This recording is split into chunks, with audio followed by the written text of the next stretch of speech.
Thank you for tuning in to Divine Nobodies podcast. I'm your host, Eric Ajna. How you doing, Jen? I'm doing well. How are you? I'm doing fantastic. It's good to be back. It's good to be back in this little spaceship we got going on. Yeah, I like it. You know, just we're doing the doing thing. cruising through the universe.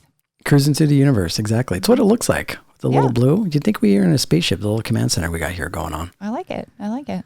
Yeah. So we got, actually I had something that I was thinking about right before the podcast, Jen. What would you know how like you've been in relationships with people that have just fucked you over, or someone that just rubbed you the wrong way, or somebody that we would probably consider a narcissist. And this is something that we talk about because we both been in situations like that. So you know how like they sort of like lack that empathy for other people, right? Yes. Yeah. And so you're going through that whole process of kind of toxicity with them. I was thinking about this today. I wonder if God created these humans specifically as almost like automatons that are almost like simulated humans that are really just meant to act as catalysts for the evolution of humans. Because there's something about when you talk with these people where you almost feel like they're not entirely there. Like they're not even entirely real people. Yeah. No, I would agree with that. You're like, that doesn't even make sense. Like, why does your brain function like that? Yeah. So I was thinking about like, maybe they're not real people. Maybe they're just like simulated humans that are a part of the simulation. And they're strategically placed into your field by these aliens to just sort of act as catalysts to help you sort of further along in your journey. You know what I mean? Or maybe they're brand new. Maybe they're brand new humans and don't have a lot of experience with reincarnation. And yeah, it makes sense. I was thinking about that the other day because there's something about them that seems almost robotic. And we run into those situations where you're like, I've even asked myself that. I was like, are you real? How are you real? How do you exist? Yeah. You know? It's a great question. Yeah. A lot of things to contemplate, but we wanted to touch on a few things today. Something that kind of came into our field last week. This is what we do. We go into regular everyday life, me and Jen, and we come out on the other side with just some things to introspect. So a lot of these topics that we come to the show with are things that come out of our own sort of personal introspection. Both Jen and I, and these are things that we definitely want to discuss because they're worth discussing. Because along this journey, we're here to learn, and this is something that me and Jen like to do. Is just like to explore the possibilities and the different dynamics of how human beings think. And one thing that we can all relate to, and is this whole question of how to not take things personally. This is what we're going to talk about: how to not take things personally. You know? Yeah. You ever gone into situations, Jen, where you were with a human being or in just a set of circumstances where you just took stuff personally? You know, I don't take a lot personally, but I have been around people and I've worked with people and I've been friends with people that do take things personally. And it almost makes you feel like you have to walk on eggshells with that person because you never know what it is they're going to get wild about. Jen, you've been alive for a long time. You can tell me you haven't taken anything personally? Oh, no, I totally have. Yeah, I've taken things personally before, of course, but I feel like I'm just really not that emotional. I don't know if I just don't care enough about what people think. I don't know what exactly it is, but yeah. But you've been in situations where you've taken something personal and it sort of ruffled your feathers a little bit. Yeah, I've had a kerfuffle or two. Yeah. Yeah, a kerfuffle or two, whether it be in relationships or, just a Karen you experienced at the supermarket. If you're human, I feel like you've experienced your fair share of taking things personally, even if it doesn't last an extended period of time. Yeah. There's like this small incremental bit of time, maybe in your case because you're an Aquarian, and I imagine you can consolidate the amount of feelings that you put off to an experience like that. So whether or not you took something personal for a period of 1 or 2 minutes or, kept it with you your entire life, I feel like it's something that people can relate to because we live in a semi-hostile environment in a lot of different senses of the words. And it's something that I feel like we've all had experience with at some area of our life at some point. At least for me, backtracking, I mean, this has been a part of my journey throughout my life. I think it has for a lot of people, but, this stuff starts, I think, it is more prominent when you're younger. When you're developing a sense of self, for sure. Mm-hmm. Right? Because there's so much insecurity when you're young. Yeah, and so much a lot of insecurity. Like you're still trying to figure out how to regulate your emotions and how to respond to things appropriately. And, that's whenever you make the mistakes and that's whenever you learn from them. Like, Yeah, because why did I act like such a psycho? That's why this person doesn't like me. Yeah. Yeah, I think the height of our development goes from, I think, 0 to maybe 8 years old, where we're starting to just build the building blocks of who we are. And by doing that, we incidentally end up seeking validation for other people to reinforce this idea of who we are. And we run into lots of situations where we take things personal, because up until the time you actually awaken to source, you're looking and seeking outwards for some sort of validation. And I think that's a part of our culture, because, you know, you're placed into school at a very young age. And this is a place where I feel like this is something that's definitely taught, at least partially, because a lot of what we do in school is seeking validation and approval from other people, including teachers. Oh, for sure. Oh, yeah. Mm-hmm. You know, seeking approval from teachers, because we need to impress them. We need to show them that we're not going to grow up to be a degenerate loser, and we're going to grow up to be contributing members to society. And so this comes off, and maybe this isn't even something that we need to do, but as kids, it seems obvious that we seek approval from these sort of parental figures, because, you know, when you're a kid and your teachers are about the age of your parents, you kind of approach it in the same way. So it starts with seeking validation and approval from your family, from your parents.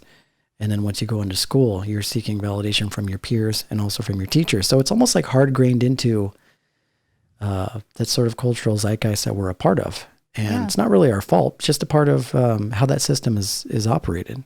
Actually, I have a really interesting story about a teacher that negatively impacted my life. And it's kind of rare that you hear that. Like, most of the time it's like, oh, this teacher was really inspirational. I have a ton of those. I mean, I had some really amazing teachers along my journey. So shout out to all the teachers out there that, you know, really know how to uplift kids, especially like the little, you know, kind of weird, grimy kids, which is who I was. Because I was, you know, poor and like in a rich school district, and, you know, just didn't really fit in and was kind of like a little weird. And, and shout out to the plants growing out of the cracks in the floor too, just FYI. For sure. So, so there was, he was actually a coach, and he also taught science.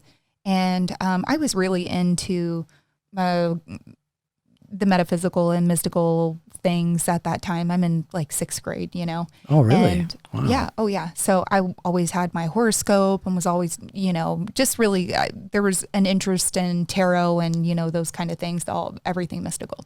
Yeah. So we're in class, and I was raised in the South, so obviously very conservative, and also the Bible Belt, you know.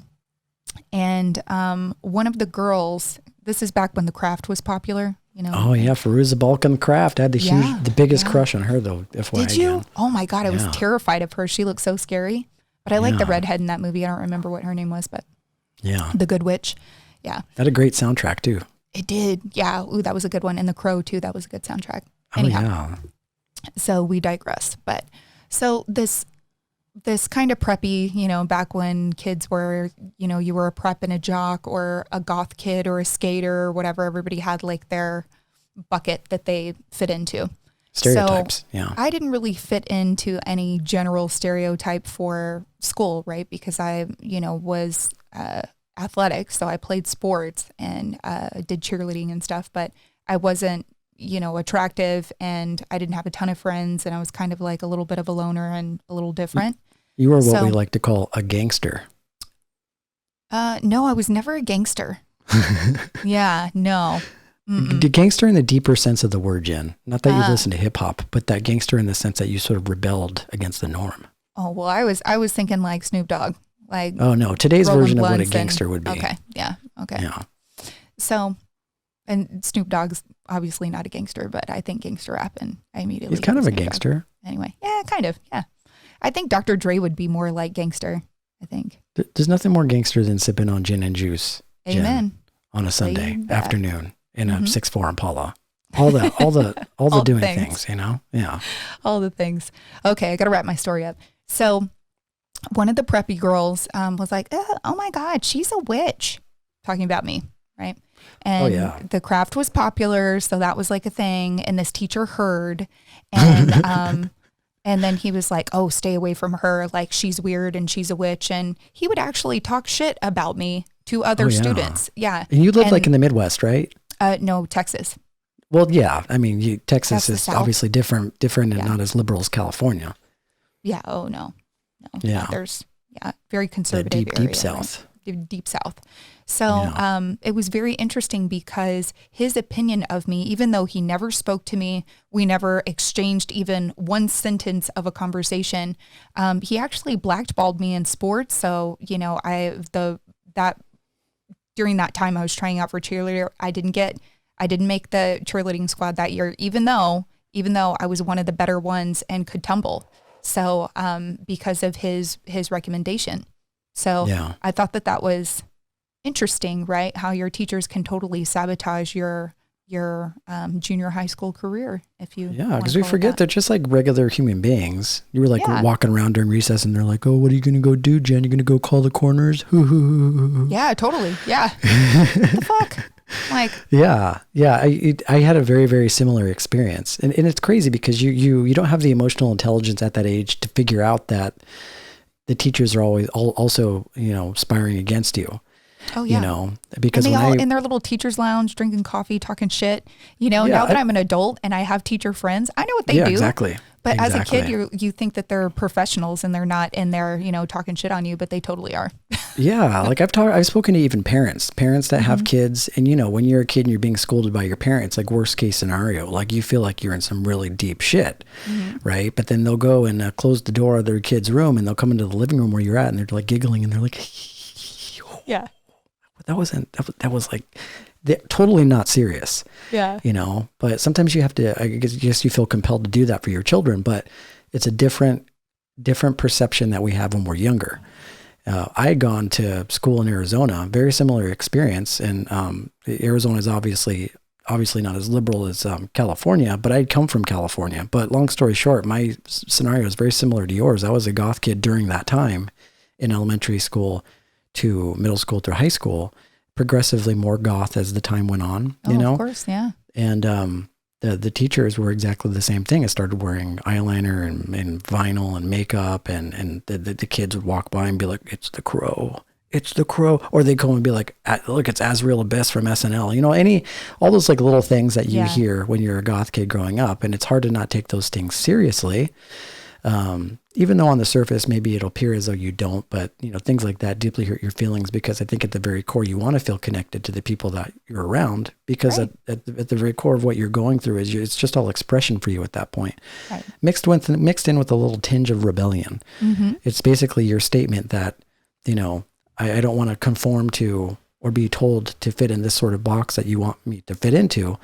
And, your rage against the machine. Yeah, instead of looking at it as this person as an artist, they don't understand.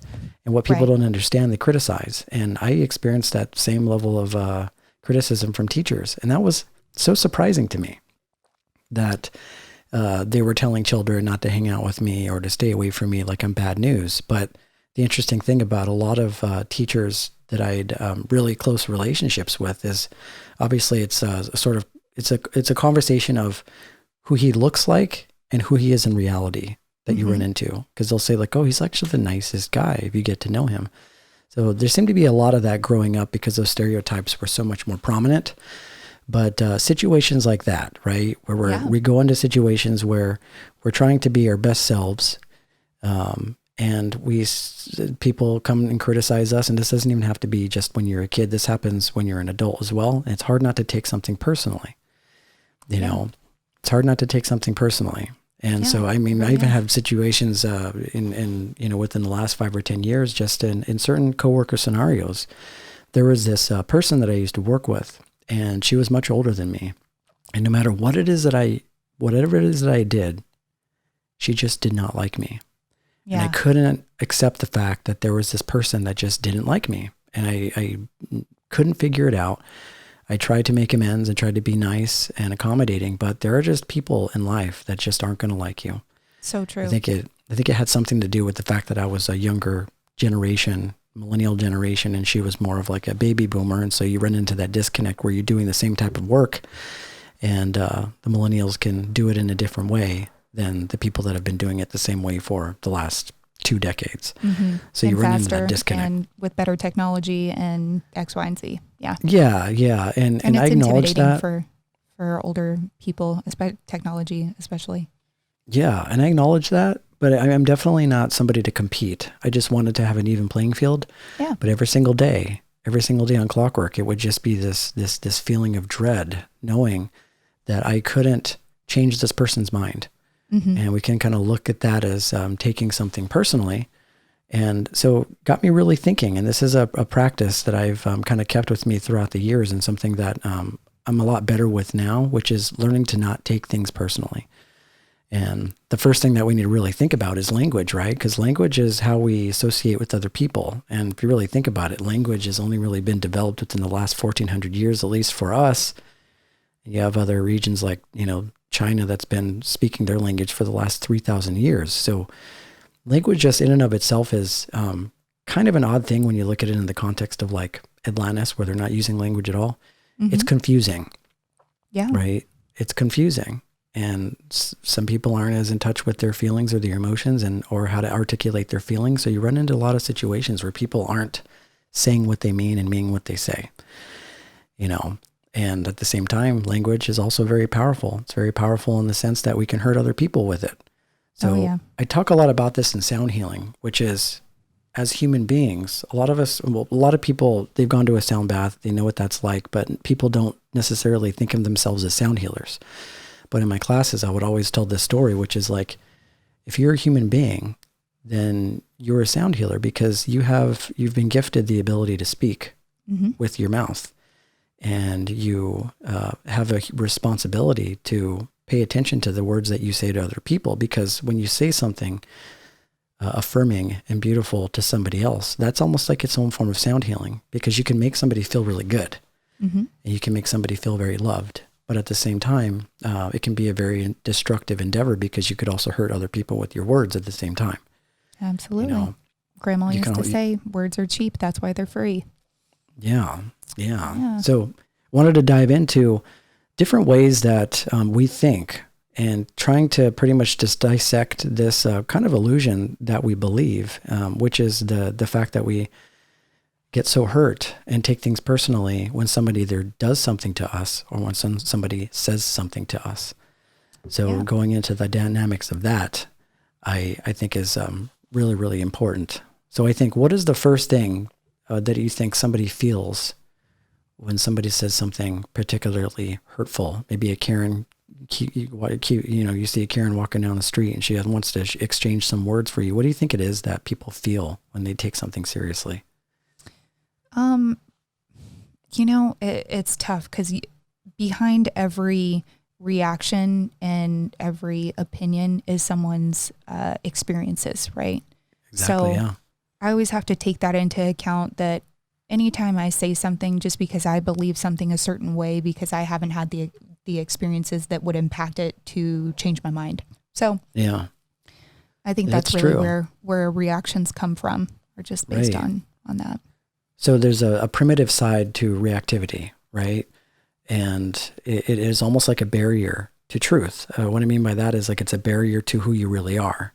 A lot of people are afraid to be themselves out of fear of judgment. And this is the reason why we've cultivated a shadow over time, because there's a lot of shame involved in being truly authentically you, because there's a lot of people out there that judge people for being who they are. Mm-hmm. But the first reaction that people have when somebody criticizes them or do something wrong is an instinctual sort of reaction that can almost be affiliated with the flight or fight response, mm-hmm. right? There's this feeling of fear, like I need to protect myself, as if somehow you're in the wild and you need to shield your heart from experiencing pain. So when somebody comes and says like you're an asshole, the first thing for many people is to react and say, and either attack or to internalize it and secretively deal with the pain and reflect on it for much longer than they probably need to. And what that does in the body is it creates a lot of tension, creates a lot of anxiety. And I think that's the core of what we're trying to get to, because it isn't that taking something personally is bad. What's bad is the toll that it takes on your body when you're recycling these dense sort of feelings that you've accumulated. These negative emotions, Negative emotions, and that will definitely has the ability to create some really big blockages inside of your chakras or your aura, or even just your sense of well-being. Yeah. So, and on a cellular level too, how it damages and reproduces in a way like those negative emotions really do affect your body and your health overall. It does. And it speaks to like a really large part of our culture, which is this sort of affinity people have with fear, right? The fear response in the body, which is a lot of our media is driven by fear. A lot of the scarcity sort of mentality that people have going through their life is based off of fear of not having enough, or of losing something, or of being judged, or being wrong. That's a new trend these days, especially now with Twitter and social media, that if you put an opinion out on the internet that is later disproven, or you are very stuck in that confirmation bias, right? Where you don't want to change your mind because in 2019 you posted on Twitter that you felt a different way, so you just want to take it to the grave. So it's kind of interesting that just the documentation aspect, how that's changed people's ability to not be married to their ideas. Right. Yeah. And I think that, to me, that I'm trying to find the spiritual underpinning in that. I just see that as an overactive mind, right? Because the whole basis behind spirituality is to always remain open to possibilities and potentials, because the second you think you're right, and in a lot of ways automatically makes you wrong, because there's nothing really definitive in the universe unless you have source, come from the clouds and sort of confirm everything that you believe is true. Up until that point, everything is pretty much, it should be a conversation. People shouldn't have such hard and fast sort of lines that they draw in the sand, because a lot of the time we are wrong. And it's okay. It's okay to be wrong. And that's part of the process. It's like, I feel everything should be treated like a science experiment, right? We're going to have a hypothesis. We're going to test the hypothesis. If it's wrong, we're going to go back to the drawing board and try again, So, but the scientific method, nobody uses that anymore. It's just like, oh, this is black, this is white, this is right, this is wrong. Yeah. And I think that speaks to an overactive sort of ego, because there's this need to be right. And there's this refusal to be wrong. But from the spiritual perspective, it's all driven by one energy, which is love or fear. If it makes you feel good inside of your body, and you intuitively pick that up as a loving sort of energy, when it's true. It doesn't necessarily have to be true in the sense of a contextual true, like a definitive true, but what feels right. Right. And it's right when it doesn't hurt somebody else. It's right when, it isn't being right at the expense of somebody else. You know what I mean? So it's almost like we as a culture, we've almost become comfortable with fear, like this feeling of fear. It's so much so that we will put ourselves in situations, almost self-sabotaging type of behaviors, that reinforce this feeling of fear, because as long as we are feeling this fear, we never have to feel any other way. Anything else. It's more comfortable. Yeah. It's more comfortable to feel in fear than it is to really take accountability for your feelings and decide that you want to live a loving, happy life. And it's hard. The reason why it's hard is because there's a large portion of the population that doesn't think that way. Yeah. It's hard. It's hard when you walk out in the street and you're seeing people that are obviously have a lot of different chips on their shoulder, that can't find reasons to celebrate. And they see somebody like you walking around happy and making the decision to be happy. There are some people that just want to shit all over that. That's true. This is kind of a little sidebar and a little off topic. I was talking to one of my girlfriends today, and we were talking about millennials and the culture now of being depressed and anxious. It's almost like trendy to have anxiety, if that makes sense. There's like songs about having anxiety, and well, that happened in the 90s too. Yeah. Anytime I talk to young people, that's like the place that they go to. And if you aren't depressed and you don't have anxiety, then you feel like there's something wrong with you, because all of your peers are kind of recirculating that information. Yeah. And I think you almost can't blame them in the sense, because and we've talked about this, I think, in some podcasts in the past, which is the millennials are a little different because they grew up in a culture that never worked for them starting from day one. True. Right. It's harder it costs more money to survive. It costs more money to live. The opportunities are a little bit more scarce. Costs more money to go to school. or wanting to go to school. So And they've even made if that. you go to school, you're not guaranteed to get a job. And most people that are college educated and graduate can't get a job. And then they have Right. debt and loans. Exactly. So that's a perfect example of what a millennial goes through. They're already checked out from the very beginning. They're like, I choose a different life, but they acknowledge the fact that there's something crazy going on. But the old fashioned sort of, I want to say like baby boomers see them as lazy, right? Yeah. But their baby boomers are still living in that sort of baby boomer sort of phase of life, which is, you work and you work hard and you can get this. It's like, no, it doesn't work that way. They're part of a different generation now. And, but the thing is it also speaks to how fast everything is going now too. Everything is working at such an accelerated pace that you cannot keep up without feeling anxiety, right? It almost accelerates and pushes the body into keeping up. And the only way that the body can keep up is by pushing it out of a sort of baseline level of comfort that we should be in into this, this tireless sort of like endeavor to catch up. You know what I mean? Like everything is being around. For example, like if you're in the city, you live in the city, it's a very different type of energy. Everything around you is moving so fast. Everybody talks fast, like New York, you got the subway system, like everybody's moving fast. And if you're in that type of environment, it's going to affect you. It's going to have an impact on your well-being. You're not going to feel so soft and peaceful as you would if you lived, in a rural community where there's not as many people. Yeah. Something that nature does when you're isolated from that brings you back down to baseline, So I think our environment plays a huge part in how we operate. And social media.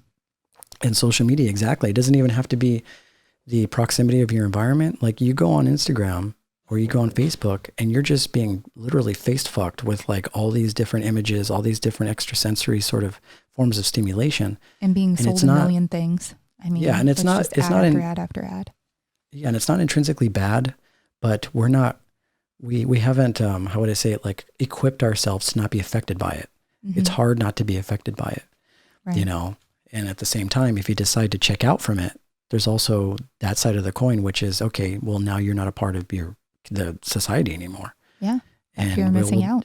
Yeah, and people will do an exceptional job of making you feel like not a part of that society. If you decide to not have a smartphone, if you decide to live off of the grid, I mean, there's no in between. Fast. I mean, the way that things move and technology and social situations and our environments, government, everything, I mean, just moves so fast. So it makes sense because... Yeah. It's almost like you have to have it to keep up. Yeah. And those kids, think about it, like things moved a lot slower for us as kids. Oh, yeah. Kids nowadays... Exponentially slower. And there's even science behind that, which is kids are getting through puberty a lot faster, if not skipping it altogether. And they're going into just straight adulthood. And they have to in order to keep up. There's a lot of expectation on them. They're thrown out into the world with basically an iPad and an iPhone and access to social media. Like they're accelerating in a pace that we never did growing up. So it doesn't surprise me that they'd go through heightened levels of anxiety because of what they are up against. If you wanted to learn something, you weren't Googling it. You were calling your friend that had a full, complete set of the Encyclopedia Britannica and going to look some shit up. You know what I'm saying? There was, or exactly getting into the card catalog and the microfiche to figure out, whatever it is you wanted to know. Yeah, but there are a lot of things to celebrate about this time too, because that technology is very useful in a lot of ways. And in a lot of ways, it actually helped accelerate that sort of collective evolution that people are going through right now. Yeah. And spirituality, especially New Age and metaphysics, are so much more prominent and widespread now, and people are waking up to these sort of things that have been oppressing people for a long time.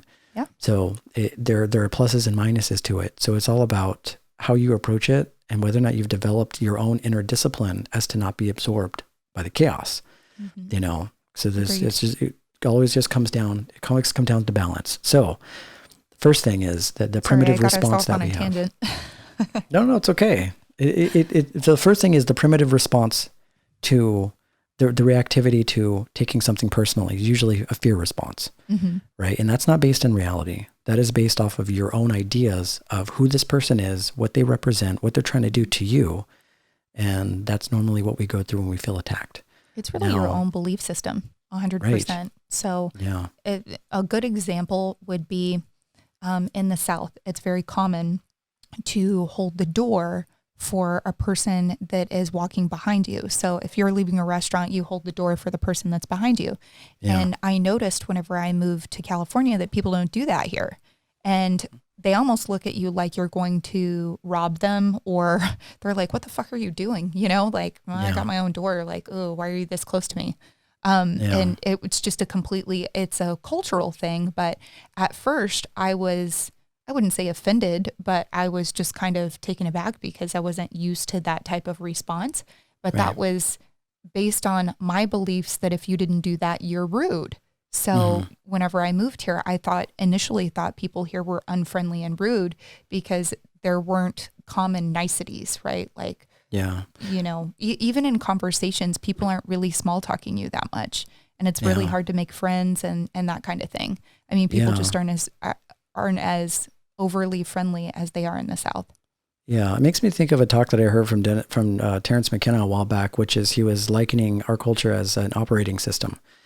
Because he used to tour around and do talks at different places, and he lived more in the woods. He lived in more rural type of communities, but he'd always have to take planes over to like New York. And he's like, you know, where he lives is one culture operating system, and then in New York is obviously a different. And he found himself having to change his level of consciousness and awareness to adjust to how it affected people, you know. And you notice that, you know, those people aren't so friendly. It's almost like a symptom of the entire environment that they're sort of a part of. You know what I mean? Like, it's crazy to think that it's so different depending on where you go. But yeah, you're absolutely right. It's it's so different depending on where you're at. And so it's, I have another odd example, and you can tell me if this is normal or not, because this is the only time it ever happened to me. I was on a date with a guy that I met on Match.com. I'm like really dating myself. This is way before Tinder and all that shit. Like I was. Oh yeah. You had to pay for that shit. Yeah. Oh yeah. Monthly, like, you know, $40 a month or something to meet someone. So I'm on a date with this guy, and he was like, oh, you're a nurse? Oh, so you make what, like 75, 80 grand a year? And I was like, I'm sorry, what? Like, I was really offended that he would even bring that up, because where I come from in the South, like, that's considered rude. You don't ask someone how much money they make. But in California, I mean, you don't just ask somebody that anyways. Yeah, well, I didn't think so. I mean, I was like, whoa, what the fuck? But apparently, you know, in the way that he asked it, it was like a very common question, and that was an okay thing to ask. So once again, you know, my beliefs about what I consider to be rude based on where I was raised. Had I been raised in California, maybe I wouldn't have been offended by that question. But Right. So it's all the perspective. And the one thing that you brought up is really important is it's how we think. A lot of this reactivity is based off of our perspective of the outside world. And we have a very, for the most part, hard dialed in sort of perspective of how things work. And as you go along the spiritual journey, it's really about subtracting all of those different perceptions that you have and being willing to think differently. Thinking differently basically meaning that perhaps there are alternatives, you know, like it doesn't feel healthy to be reactive to criticism. It is healthy, but it's not healthy to be as reactive as we normally get. There's feedback and criticism that is helpful in situations where we're being jackasses, you know, but to be completely afraid of the outside world is another thing. But when we think of our own perspective, that's the biggest key, because we think it's about us, you know, and Don Miguel Ruiz has a book, The Four Agreements, that you've probably read. And one of the agreements is don't take things personally, and that it is selfish to think that it's all about you. And this is an innocent sort of selfishness, because a lot of the time we don't even realize it, right? It seems very innocent. Like we want to please others. We want to make other people happy. So it's not that the type of selfishness that we're really think that it is. It's almost an innocent form of selfishness, but it speaks to this almost wanting and desire to control everything on the outside. And that is something that we absolutely just can't do. But we go through a large part of our lives thinking that we can. Right. And this is where we face criticism, right? So the one thing that is really important to understand is that it's not about you. Any person that is out there in the world, whether or not it's a coworker, a family member, somebody that, you have interactions with on a day-to-day basis, if they happen to be particularly dense towards you or give you a hard time, or maybe just their energy doesn't feel good, 9 out of 10 times, it's not anything to do with you. Right. So that's one thing that's really, really important. So how do we get to that perspective? How do we get to that perspective of not thinking that it's about us? Well, we have to change the way that we see the environment, the world, because when you take something personally, you're creating a hard division between you and the outside world. You're creating a hard division between you and another person. In a lot of ways, you're separating yourself from the whole, right? Yeah. Like the dangerous thing about thinking that you're right is that you, in a lot of ways, feel entitled to tell other people that they're wrong. But everybody has their own form of what right is. So it's never good to take a position to say that you're right. And it's also never, or it's never good to take a position to assume that you're the good person and also to assume that you're the bad person. You never want to do both things because that automatically creates division in your field. Right. So the best thing that you can do is exercise your awareness and realize that everybody's on their own special journey. Everybody is going through levels of pain and trauma that you couldn't even imagine. Yeah. And that's hard to see in a moment because we're too busy thinking about how we're being affected. But how we change our perspective to the outside world is seeing that person that is giving you a hard time and really thinking about what the human journey entails for lots of people, which is we're not the only people going through some shit. Yeah. We're not the only people that have experienced this suffering or traumatic experiences. And more often than not, if there's somebody in your field that's giving you a hard time, they could possibly be hurting worse than you. Oh, yeah. Oh, for sure. Right? I mean, anytime somebody's giving you that much of a hard time, it's coming from a place of insecurity and weakness and judgment of their own flaws, Yeah. So it's true. It's usually not about you at all. Yeah. And then the same way, when you feel that that response, that reactivity to take something personally, that also reflects on your own sense of insecurity and your own flaws, and it becomes the same thing, just in the other direction. Yeah, yeah. Where Yeah. you feel like you're being spotlighted. Exactly. And so there's two things that really need to happen here, which is one, if you develop, it's easy to just say, think about the other person, think about what they're going through. I wouldn't say that that's the best place to start, although you can. The best place to start is to work on cultivating a sense of self and learning to love yourself and understanding what your own value means. Because if you learn to love yourself and you develop practices that reinforce the love that you have for yourself, not in a narcissistic way, but just in a way where you could develop a really strong foundation for yourself that when somebody comes along and tries to messy up your feathers, you won't be moved by it. But at the same time, because you know what it means to love yourself, that automatically externalizes itself as you automatically know how to love other people as well. And that love manifests as, I'm not going to be reactive. I'm going to be compassionate towards you because I understand what you're going through. And also as a sense of confidence, right? And confidence in who you are and really having good self-actualization and knowing who you are.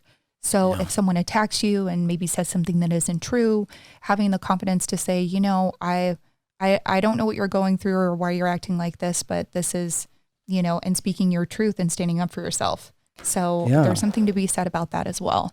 And there's a way to do that in a tactful way, not just like, fuck you, I'm not like that. Yeah. And you definitely don't want to, you definitely don't want to go from that position of right or wrong either. I think working from awareness means acceptance, like practicing acceptance that everybody is different and everybody is on their sort of own journey, and that can only come to pass when you've developed a sense of self-acceptance for yourself, if you know who you are inside, right? Exactly. And the only way that you can really get to that point is to stop seeking approval from others, And this is a really, really big deal, Jen, because a lot of what we're talking about is turning away from the sort of the conditioning of our modern society, which is a lot of it speaks to large amounts of seeking validation in order to feel self-love. Right. And that's a hard conditioning to break. Yeah, it is. You know, it's a hard thing. It's a hard thing to break because we spend a lot of our lives seeking approval from others. And this is something that can even trickle down from your childhood. If you have like an emotionally unavailable parent that you weren't able to get validation from, yeah, if they don't give validation to you, more often than not, and they talk about this in cognitive behavioral therapy, and like you're going to go out into the world trying to seek it from other people and even from partners that are emotionally unavailable. Oh, for sure. That's the daddy issues. Any girl that has daddy issues is, well, you know them. Probably dated a few. Yeah. Yeah. So it's really about cultivating that self-love and not looking outwards for your happiness, you know, and you need to really just stop thinking about what other people think. And this is the thing. It reminds me of this quote by Deepak Chopra where he says that, how can you let anybody hurt your feelings when your feelings belong to you? Yeah. You that's know, a great quote. like your feelings are so close to you, mainly because you're working in collaboration with your ego every single day, 24 hours a day. That is the one force that you absolutely need to collaborate with on a day-to-day basis. So in spirituality, sometimes you hear this form of spiritual bypassing, which is ego death. I have no ego. Ego's dead. No, it's not. No, it's not. Okay. And if you try and work through life without an ego, it's not going to help you. The ego is the reason why you have the ability to operate in our sort of three-dimensional reality. So it is a shyster in a lot of ways. It is a little rascal, but you have to learn how to collaborate with it so that it isn't running you. You know what I mean? And so the one thing that I think is interesting is that like our emotions are so intimately tied to us. And that speaks to us having full capacity to control how other people affect our own emotions. But when somebody comes along and says something to you like, oh, you're an asshole, you're a piece of shit, and that has the ability to stay in somebody's consciousness for a long time. There are people that I know that would never forget that. Yeah. And they would never forgive. And you think of how much damage that does to somebody's, you know, inward sense of well-being. But the interesting thing is people's minds change every single day. Yeah. Every single day. So if somebody says one thing one day, they can be a completely different person the other. So it just shows you that you should never take anything personally, because that one person that happens to give you shit on one day may not give you shit on another. I think that's the reason why you should practice compassion. Agreed. Because, you know, people get angry sometimes. Yeah. You know, and we are conditioned since birth, just like we were talking about in the beginning, of seeking approval and thinking that you have to be accepted and belong to some type of group, and always seeking that approval from other people. So just by kind of taking a step back and saying like, you know, maybe I shouldn't maybe I should stop worrying about what other people think about me for that reason, right? Because all you're doing is looking for approval of that person that you're talking to. And it's like, this is just brainwashing that has been happening since my birth, you know? Yeah. I don't need this person to, you're not going to be liked by everyone. Even if you're a really likable person, there's going to be someone that doesn't like you. And that's just part of life. Right. Yeah. And I think getting to that point is just understanding that collectively we all go through very similar types of experiences. Yeah. You know, I'd gone through this discovery training a while back, which is like this transformational training that was almost like landmark in some ways. And a lot of what they taught, which is, you know, every human being goes through an archetypal journey, which is that, you know, we're born, we grow up, we're part of the same society, the part of the same set of rules. We ascribe to at least one level of fundamental or conventional spirituality. So in a lot of ways, we're very similar. We're very similar because it isn't us interpersonally as people. It's more of the culture that we're a part of almost designed us to be this way. Right? So you almost can't take it out on people. You have to take it out on the culture and these sort of governments that moderate how it is that, you know, they want us to think. So that creates a lot of, I think, peace and comfort, because now you and that person can relate in the sense that you both know what it's like because you've gone through it before. So what they taught me in that training is that if you're afraid of what other people think, those same people are probably afraid of the exact same thing. Yeah. Right? Like there's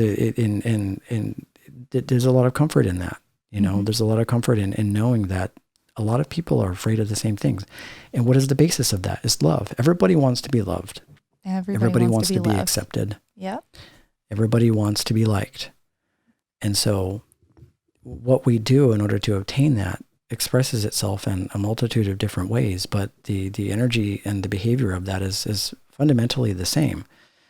And we have, essentially, it makes me think of just the versions of the self that we have. When we talked about ego, which is we have two versions of the self. We have the part that how we want others to see us, and then we have the part of who we are in real life. It's like those memes that went circulating through the internet where it's like how my mom sees me, how my friends see me, how my coworkers see me, and then me in real life. Yeah. And more often than not, when you look at those memes, who you are in real life is absolutely nothing like the last 4 blocks of images. It's so true. And they have that for every profession, and meme for every profession, and it's hilarious.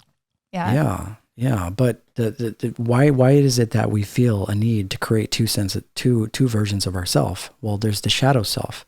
The only reason why the ego created a shadow is because of this fear we have of being authentic and real. This fear we have of being seen. This fear we have of almost, in some ways, even being intimate. Like if you're a guy and you grew up a part of our culture, which most guys have, it's hard to not fall into toxic masculinity. I went through my entire life being told that, or made to feel as though men shouldn't have emotions. Right. Or men shouldn't have feelings. That we had to just go out there and make the money and support, the woman. And that's very toxic. Yeah, and so what that created for me is I obviously didn't fall in line with that. So I had to create a shadow self, a self that consisted of shame for not being like that, and guilt for not being a part of that machine. And so throughout our lives, all people do this. They create a shadow self, which is basically this self that exists that isn't being acknowledged, is not being paid attention to. And we don't even realize how that shadow moves through every part of our being, in the sense that it contributes to a lot of chaos. So, I think about this as a reflection on both of us as well, on a very small level, right? So we have full-time jobs that are professional, and then we do this podcast, in our spare time, that really fulfills our soul, right?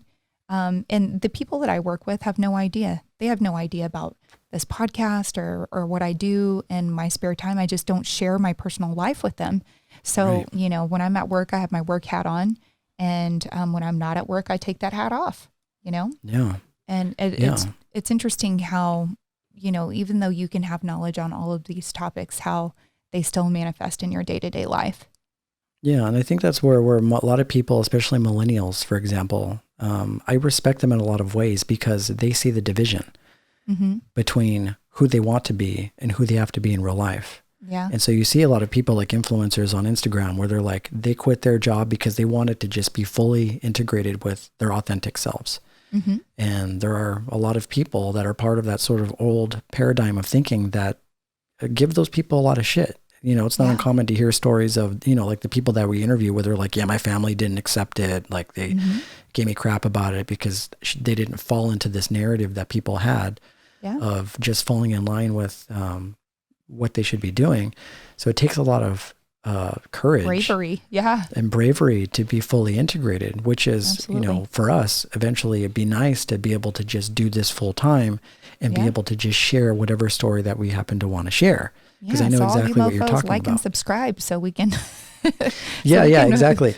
But at the same time, we're also practical though, because there are a lot of people that can't do that, and there are a lot of people that are completely comfortable with separating their professional life from their personal life. And that's so true. I'm very comfortable with it. I don't have a problem with it at all. I don't even think about it.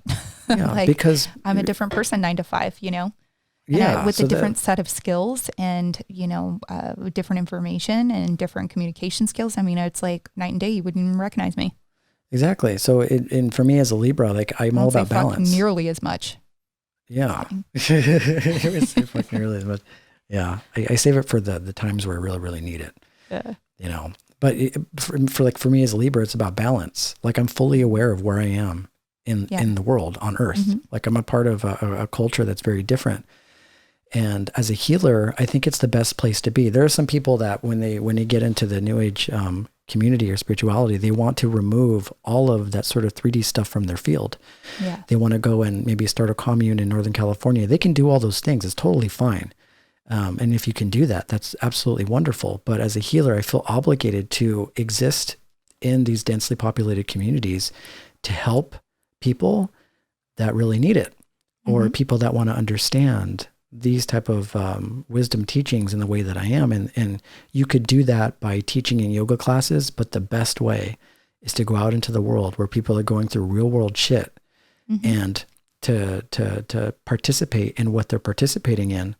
And you know, it almost feels like a silent revolution, Right. you know, because I don't necessarily look like somebody that would fall into that category. But this is an emotional and spiritual sort of endeavor that we're on. Right. We're not trying to create people that look spiritual. We're trying to help people awaken to that sort of spirituality inside. And that can happen in a multitude of different ways. It can happen by just being loving. It can happen by just being a good person, by helping somebody with their groceries. Like that is one of the purest forms of spirituality, which is just doing loving things for other people, you know? So for everybody out there that thinks like, okay, if you want to join this sort of New Age movement, you don't have to have dreadlocks. Right. You don't have to have, you know, this large community of healers that you're a part of. The only thing that you have to be open to, and the only thing that you have to have enough courage to accept is this feeling of allowing love into your life and allowing that love to move through you to where you can share that love with other people. That's all it is. Yeah. We talked a little bit about this with the gym goddess when she was on, because she's very beautiful, and people would make comments on her YouTube videos that she doesn't look like a psychic. And it's like, well, what does a fucking psychic look like? You know, like you just have that image in your mind that, you know, this woman's going to be walking around with a crystal ball and, you know, a turban on and the bohemian clothes in bohemian clothes and a robe. I mean, but with like a cup of cacao in her hand. Right. Right. And I love all those things, Jen. Like I love that aesthetic and that is totally cool. But, you know, it just looks not to be foreign on me. Like that's the thing. I try that. I try like cute little outfits like that. And it looks, I look like a poser. Like I look out of place because that's not it's who I am on the inside, but that's not who I am on the outside. You know, I just have a different aesthetic. Yeah, and that's what I want to change the narrative of, because a lot of people, and it's a really innocent thing because everybody goes through it in the beginning on their path. I even went through it. It's like you get in and you're like, well, I want to be a part of this spiritual community. So you almost feel like you have to fall in line with that. You know, you got to get some harem pants, you got to buy a yoga mat, you got to go to at least 2 or 3 yoga classes, you got to, you know, join in on these sort of men's groups and do that whole thing. And those are all good things, absolutely. Yeah.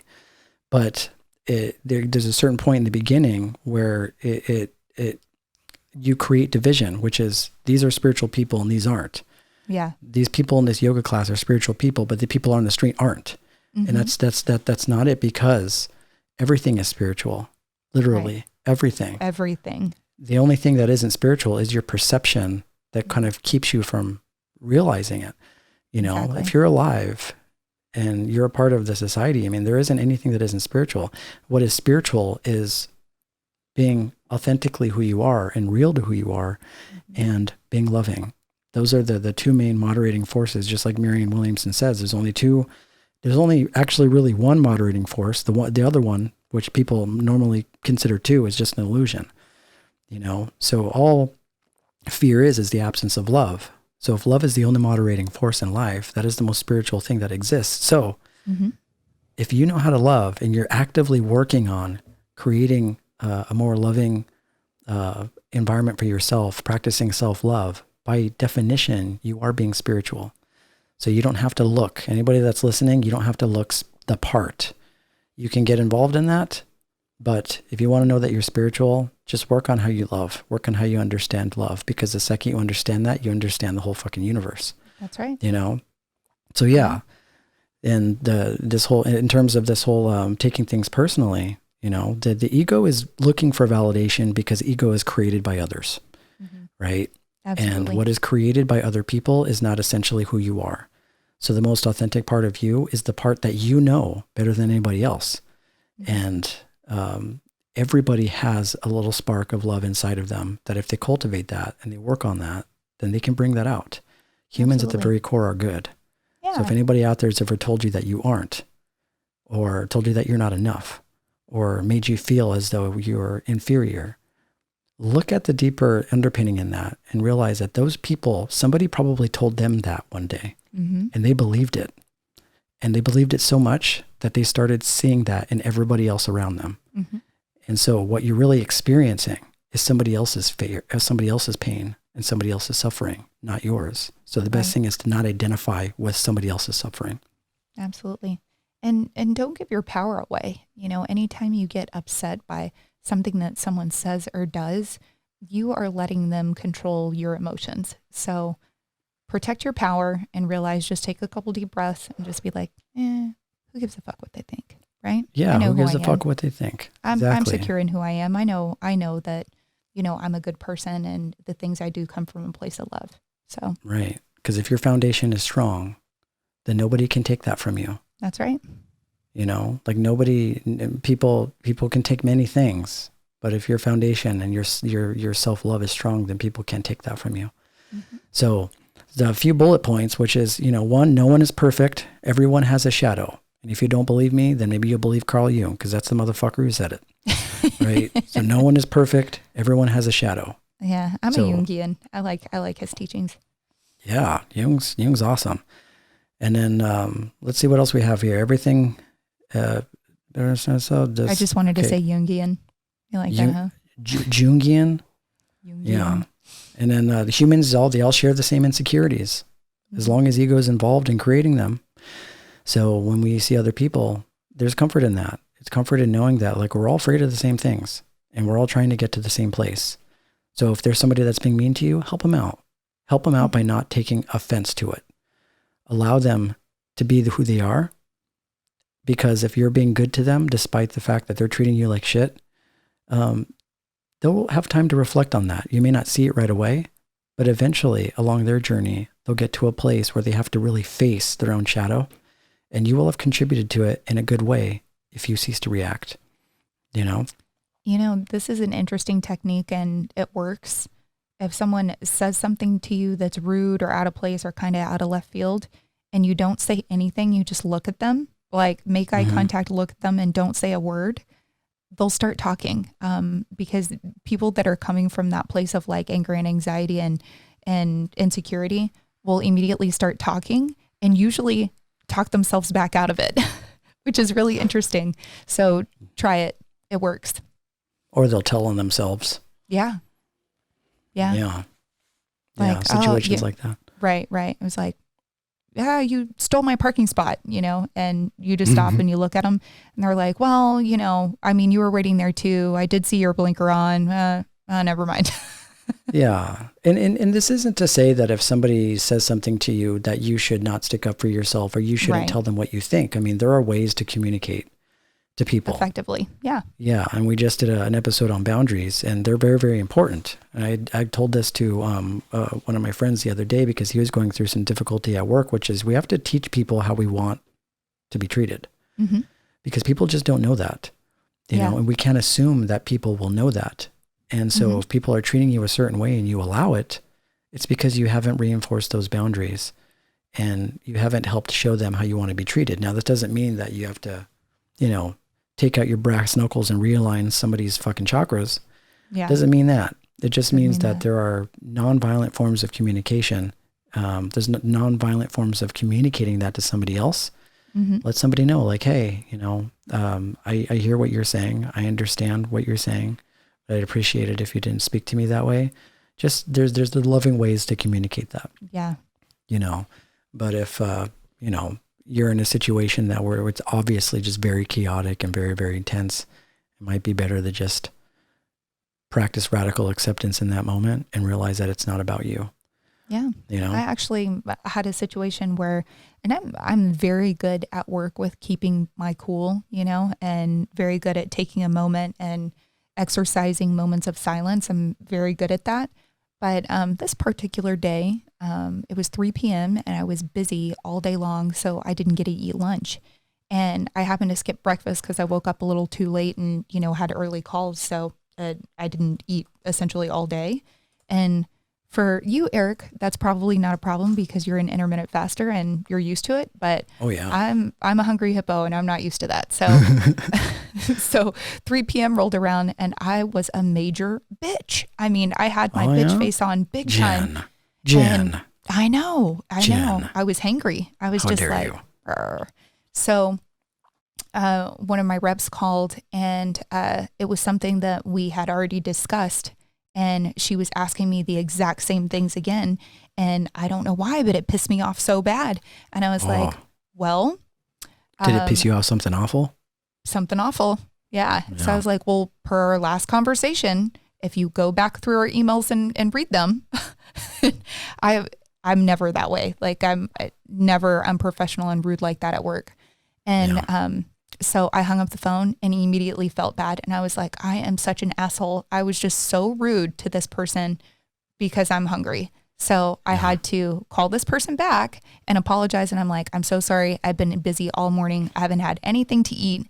And I'm a nightmare whenever I don't eat. And thank God this person was very receptive. She was like, no, you're always so nice. I didn't even notice. Yeah. And I was like, are you sure? Because I noticed, you know, but anyway. You got to think, and that's what that awareness does, is you have to think of the long-term implications of what you're going through. If somebody's being mean to you and, you know, they have a conscience, they're going to feel bad about it. Mm-hmm. And instead of creating an altercation or an escalation with them, if you just give it space and allow it to be, chances are, you know, sometimes they'll apologize and realize that they're being that way. Yeah. You know, it's okay to apologize and admit where you're wrong. Like that's okay. And it's actually a wonderful thing, you know? Yeah, absolutely. And also at the same time, it's like human beings are also going to get pissed off sometimes. Yeah. You know, everybody gets angry. Everybody. And it's not bad when you do get angry, and you shouldn't feel shame if you do. Right. But the one thing that you should exercise in those moments is pay really close attention so that it doesn't continuously keep happening. Because that's the problem. Yeah. Problem is when you have anger that's unchecked. Mm-hmm. But if you're human, you're going to go through unfortunate situations that are going to test the boundaries of what you're able to hold or handle. Mm-hmm. And so if you find yourself angry, you know, don't feel shame in that. And that's the part about being fully integrated is being fully authentically you. And sometimes that means getting angry. Yeah. Sometimes that means getting pissed off. And it's okay. It's okay to get angry and to get pissed off. Just be very selective in the words that you choose, because there's some things that you can't unsay, you know, and you just can't unring that bell. Yeah. And that's true. Yeah, that can be bad, because what happens is that when the other person hears something that they would consider a low blow or below the belt or what have you, it does chip away at the integrity of your relationship. And sometimes you can say something so horrible that it permanently changes that relationship with that person forever. So just be mindful of the things that you're saying, and it's okay to be angry and to express yourself, but maybe like refrain from name calling and profanity and things like that. Yeah, absolutely. Because we never know where people are in their journeys. You know, like if we do all the work and we do all this sort of spiritual work in order to like really, really fully embody a solid sense of self, but then we find ourselves getting angry one day at somebody, like you never know what they're going through. I mean, there are people out there that will like take that comment and store it in their database, in their little in their egoic database, and that thought and that memory will just wreak havoc on the inside of their body for years. Sometimes, you know, so just be compassionate. You don't want to make your suffering somebody else's suffering. Absolutely. You know, so the best thing to do when you're in that situation, somebody says something you don't like, and that reactivity comes, and you'll feel it. You'll feel what it feels like, because you can feel it in your chest. You can feel it. You start to tense up. You start to feel that flight or fight. Pay attention to that. and maybe ask yourself a really simple question. This is very similar to what Sri Ramana Maharshi does with the inquiry, which is ask yourself, who is it that's angry? Is it you or is it your ego? Right. Because if it were really you, you'd be operating from this sort of baseline level of love. So if it's not operating from love, then obviously it's operating from ego. So if you ask yourself, who is it that is reacting? And pay attention. And you could also ask yourself this other question, which is a question from Byron Katie, which is, who would you be without your story? Right. Who would you be without these, these negative emotions or thoughts that you carry along with you? And if you can subtract that, really pay attention to what's left. Because whether or not you're thinking about who you are really makes no difference to the fact that you exist. Mm-hmm. So if you're sitting in a chair and you're not thinking and you're in meditation, what is it that's there sitting, not thinking? Because a lot of people think that they don't exist unless they're thinking about who they are. But when your mind's not thinking and yet you still exist, what is that? And that is one thing to really, really consider and really meditate on, because that peace that you feel in a moment of meditation is likely the truest, most authentic part of you that isn't speaking, that isn't thinking about who they are, that's just being. And that is who you are in the moment, Yeah. And I'm glad you brought up meditation, because anytime you are having a hard time in life, if you're feeling extra stressed, stop, take a minute and do a little meditation. I used to do this all the time whenever I was in sales, and I would have a terrible sales call, or, somebody would treat me like shit, or something would happen, and I would go out to my car, and before I went to the next account, I would sit there in the car and meditate for 10 or 15 minutes. So just to kind of get that reset, And if you're feeling overwhelmed, if you're feeling all of these negative emotions, and when you're treating people poorly, So if you feel like that's the road you're going on, do a couple meditations and, reset yourself. Yeah. And if you create that solid sense of self, you automatically place yourself into the realm of being a healer, because when you go out into the outside world, all you're going to see are people going on separate journeys, like on their own special, unique journey. And you'll see somebody's pain and you'll know that it's theirs without over-identifying with it. And you'll express compassion and love for them. And you can even take yourself out of that situation and say calming, affirming words to take them out of the neuroses that they happen to be experiencing. So in every situation, in every dense situation, you could dissolve it by just being loving, not taking it personally. You know what I mean? Absolutely. Be like Sancho. During that little chat, Sancho came in, and look, he's doing well, alive and well, happy, panting, just living the dream. He came by and licked my leg during your while you were talking. So he looks good, Jen. So you guys could see him. He looks really good. Huh? Yeah. Oh wow. Yeah. He's trucking along. Sancho definitely doesn't take things personally. That's for sure. He doesn't. Look at his face. Look at him. He ain't worried he's about like the anything. honey badger. He doesn't give a fuck. He runs backwards. Yeah. He's like, what are you doing going around taking things personally? And you can just go around just making other people happy. Yeah, if you got a pet, that's another, I mean, pets do an exceptional job of taking us out of our minds. Yeah. Whenever I'm feeling a certain type of way and I go up to my cat and I'm like, hey cat. And she gives me this look like, what are we doing? What are you doing? What are you doing? Snap out of it. You don't need to go through this. Yeah. Just hang out with me. Don't worry about what they think. Yeah. Just pet me. BTW, feed me. Feed me. Feed me. Yeah, thank you guys. Yeah, a treat. Yeah. Thank you guys for tuning in to My Nobodies podcast. Thank you for joining along on this journey. If you guys like this podcast, definitely help us out by leaving a review, whether or not it's on Apple Podcast or Spotify. Definitely helps us out. And if you're on YouTube, we also have our videos on there. Definitely like and subscribe. Do all the things. We really, really appreciate your support. If you want to reach out to us directly, just go to our website, or you can send us an email at divinenobodiespodcast@gmail.com. And we'll keep doing the thing. We have some guests coming up, and we'll announce them soon. That's it, right? That's it. All right. Namaste, friends. Namaste.